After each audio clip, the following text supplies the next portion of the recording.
እንደውም ደወለ።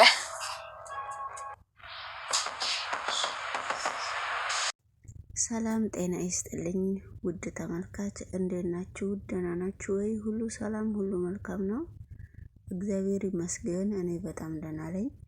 እንግዲህ ዛሬ ነው ሐረግ ድራማ ክፍል 91 እየላችሁ መጥቻለሁ። ይሄንን ቪዲዮ ሰብስክራይብ እና ላይክ እያረጋችሁ አበረታቱኝ ማለት ነው ውድ ተመልካች። ወደሚቀጥለው ቪዲዮ አብረን ስንሄድ እንግዲህ የሚቀጥለው ቪዲዮ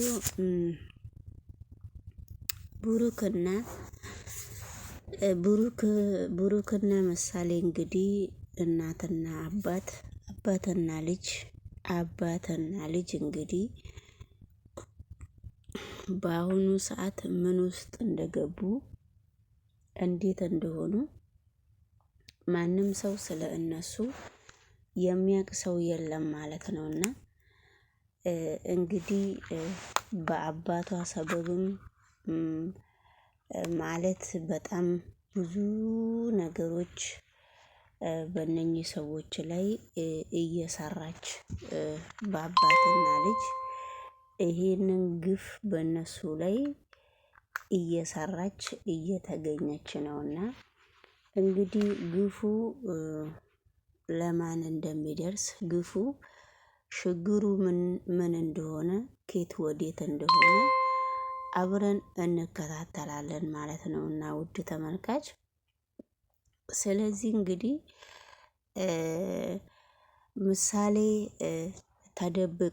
ምሳሌን ደብቀዋት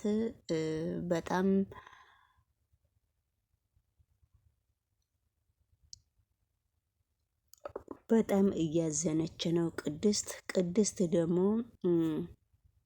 በምሳሌ ሰበብም እንግዲህ ማለትም ዝምድና አላቸው በማለት ማለት ደግሞ በድጋሜ ልታስይዛት ነው ማለት ነው እሷን።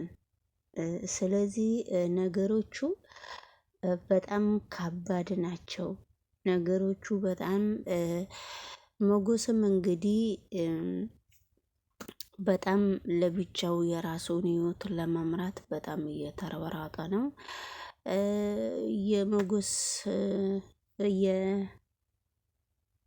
ሞገስም በጣም የሚወዳት ጓደኛ የድሮ ጓደኛውን እጁ ላይ ያስገብቷል። ማለትም ብሩክ ድራሹ እንዲጠፋ ትፈልጋለች። ምሳሌም እንድትጠፋ ትፈልጋለች። ቅድስትም ምሳሌ አደራ ነች። የአደራ ልጅ ይሆንሻለሁ ብዬ ነው የተቀበልኩት እያለች ነው። እንግዲህ ነገሮቹ በአሁን ሰዓት በጣም ዝብርቅርቁ እየወጣ ነው። ወይዘሮ ኢፍራታም በጣም እየተሸገረች ነው። እንግዲህ በጣም ሁሉም ነገር ከባድ እየሆነ ነውና ሞገስም እንደዚሁ እንደታሰረ እንዳለ እንዲፈርምለት ከእንግዲህ በኋላ ከሚስቱ ጫፉ ጎኗ እንዳይደርስ እንዲታረም እንዲፈርምለት ይፈልጋል። ቅድስትም ባለችበት ቦታ በጣም እየለመነች በጣም ከሚገባ በላይ እያዘነች ነው። እሷ ስታዘን ደግሞ የብሩክ ወንድም በጣም ነው የሚጠላት። ምክንያቱም እኔ ብሞት እሱን ዝናን ብሞት እኔ አለቀውም በሚል ሁኔታ ነው ጋይስ ይሄ ሁሉ እየተፈጠረ ያለው። ዝና ደግሞ አባትና ልጅ አንድ ላይ ማጣት ትፈልጋላችሁ ወይ? እንዴት ነው እንደዚህ የምታረጉት? እኔን ለምንድነው እንደዚህ የምታረጉኝ? ያጠፋሁት ጥፋት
ለዳጣ ግን በጣም ያዘነችው ኢፍራታ ዳጣ ምንም እኮ አታቅም፣ ምንም የማታቅ ልጅ ነች፣ እንዴት እንደዚህ ታረጋላችሁ በሚል ነው እያዘነች ያለችው።